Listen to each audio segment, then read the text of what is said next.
আজকে আমি চিংড়ি মাছ দিয়ে লাল শাক দিয়ে রান্না করব। তেল দিয়ে দিলাম, তেলটা গরম হয়ে গেছে। এখন আমি এতে পেঁয়াজ দিচ্ছি।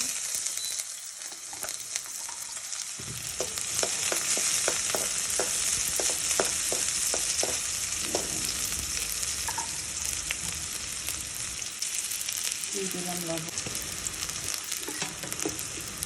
এসে আমি দিয়ে দেবো পানি।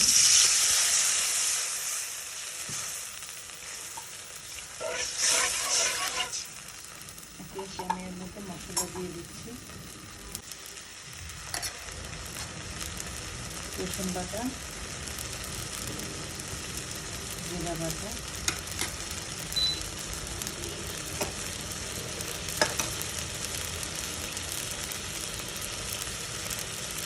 মরিচের গুঁড়া,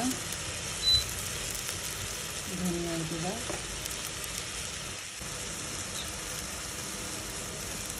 হলুদের গুঁড়া। এখন কষিয়ে নেব। দিয়ে দিচ্ছি চিংড়ি মাছ, বেশি দিব না, বেশি দিলাম। তার সাথে দিয়ে দিলাম কাঁচামরিচ, এটা একটু বড় কাশুক। আমার মশলাটা কষানো হয়ে গেল। এখন আমি লাল শাকটা দিয়ে দিলাম। লাল শাক দিয়ে চিংড়ি মাছ দিয়ে তরকারিটা খুবই মজা লাগে, আপনারা অবশ্যই তৈরি করে খাবেন। আমার শাকের মধ্যেই মাছ দিয়ে রান্না করে শাকটা খুব ভালো লাগে।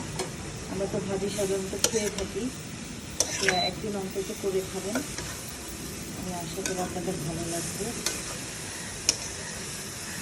চিংড়ি মাছ দিয়ে পুঁই শাক, লাল শাক, এগুলো খুবই মজা লাগে।